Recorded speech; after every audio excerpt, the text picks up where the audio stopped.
बिस्मिल्लाहिर्रहमानिर्रहीम। जीअं त ही गाजी खावड़ में जेको पाणी जो देरीना मसलो आहे उहो काफ़ी सालनि खां वठी हुयो ऐं धामरा हवा खां पाणी ईंदो हुओ।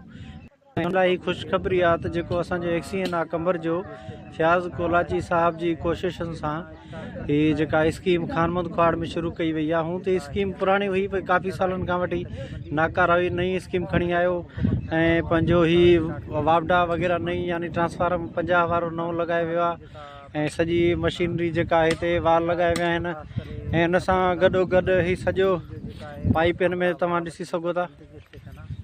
पर हे सॼी नई थी आहे, हे सॼी नई लॻाई वई आहे। बोर नवां थिया आहिनि, पाइप नवां लॻाया विया आहिनि। अञा इहो हुनजे मथां कमु हलंदड़ आहे, मुकमल न आहे।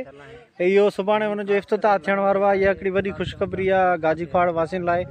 ऐं अञा जेकर बहितरी साहिब सां ॻाल्हि ॿोल थी फ्याज़ कोलाची साहिब सां, हुन चयो त अञा ज़रूरत पई त अञा कुझु काफ़ी शयूं असां ऐड करे सघूं था हुन में न।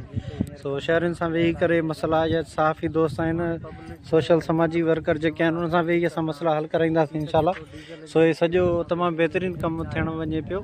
ऐं हीअ वापडा ते हल्दी जेका खानमंद खाड़ जी जेका लाइन आहे उहा राति जो बि हली सघंदी।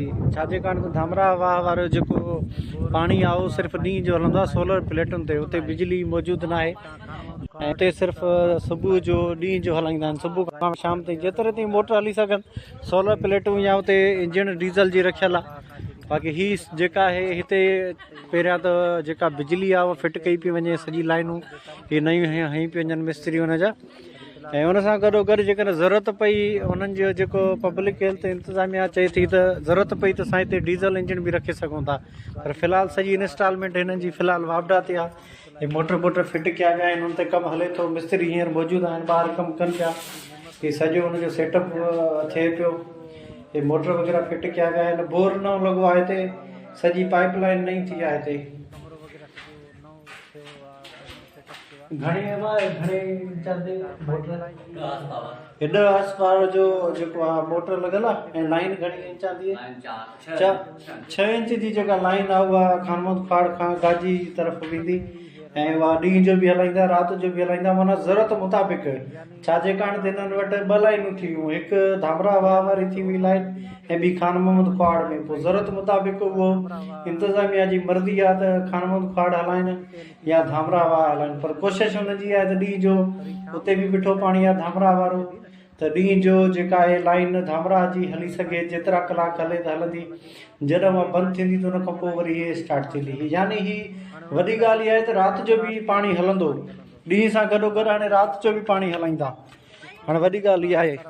सो ही सॼी फिटिंग वग़ैरह नई थी आहे। हा, कलर वग़ैरह उहो त स्टार्ट अञा न थी सघियो आहे। कमु हलंदड़ दौरान ई तव्हांखे मां सॼो ॾेखारे रहियो आहियां। सो इंतिज़ामिया सां ॻाल्हि ॿोल थी आहे त अञा कमु हलंदड़ आहे। हीअ ज़ाहिर आहे मुकमल न थियो आहे, पर थी सघे त लाइन जेका आहे उहा ॾींहं ॿिनि में स्टार्ट थी वञे, उन ते वर्क हले पियो। ऐं लाइनूं जेका हिन जे मिलाइनि था पिया उहा बि तव्हांखे ॾेखारियूं था, हलूं था असां। हे मिस्त्री कमु कनि था पिया, हिन ते कमु जारी आहे। इंशाल्लाह ॾींहं ॿिनि में इहो कमु, हालांकि ईद खां अॻु में मुकमल थियणो हो, पर लॉकडाउन जे करे दुकान वग़ैरह बंदि हुया, कुझु सामान हिननि खे मिली सघियो, कुझु न मिलियो, हुन जे करे डिले थी आयो आहे। ऐं हींअर इहो कमु ॿीहर हिननि स्टार्ट करे छॾियो आहे। सो हलूं था, अॻिते बि असां तव्हांखे ॾेखारियूं था।